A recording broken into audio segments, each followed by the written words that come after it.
Hi friends, welcome to my YouTube channel Break the Knowledge Barrier. I am Nappreet Kaur. I've been uploading the videos on IELTS preparation, and in this video today I'll be giving you certain details about the formal and the informal words. If you like the video, please share it and like it, and please subscribe to my channel.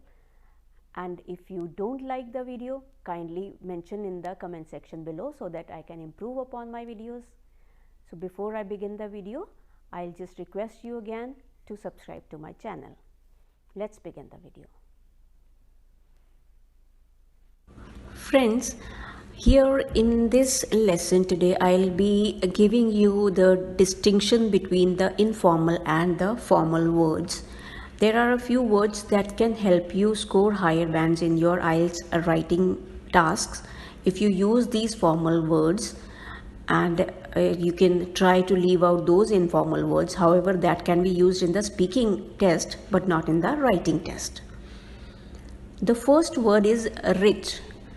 Rich is an informal word.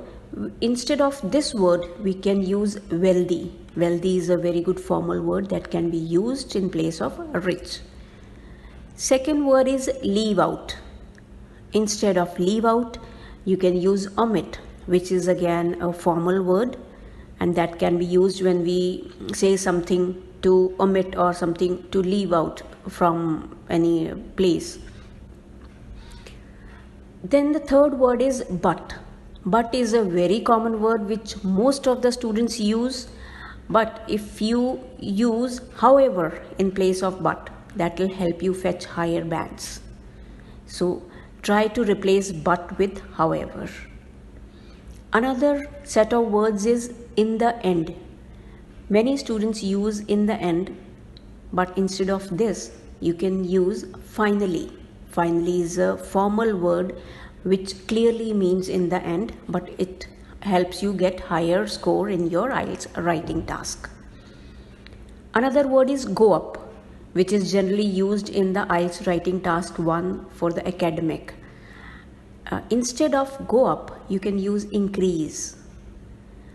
Then another word is point out.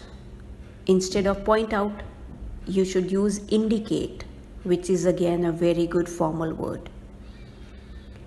Another set of words which many students confuse with is to sum up. When concluding an essay, they generally write to sum up to make the essay and sound like a very fancy ending. But to sum up is very informal, and this should never be used. Instead of that, in conclusion is a very formal word, and that should definitely be used because it precisely tells you how to write the conclusion. It precisely shows that you are going to write the conclusion. So instead of to sum up, always use in conclusion. Another word is think about. Instead of think about, you can use consider. Consider is again a formal word. Then there is another word that is stand for. Stand for is used in many places, but instead of that, if you use represent, your essay would sound more formal and it will reflect many formal words. So friends, these were 9 formal words which you can use for scoring higher bands.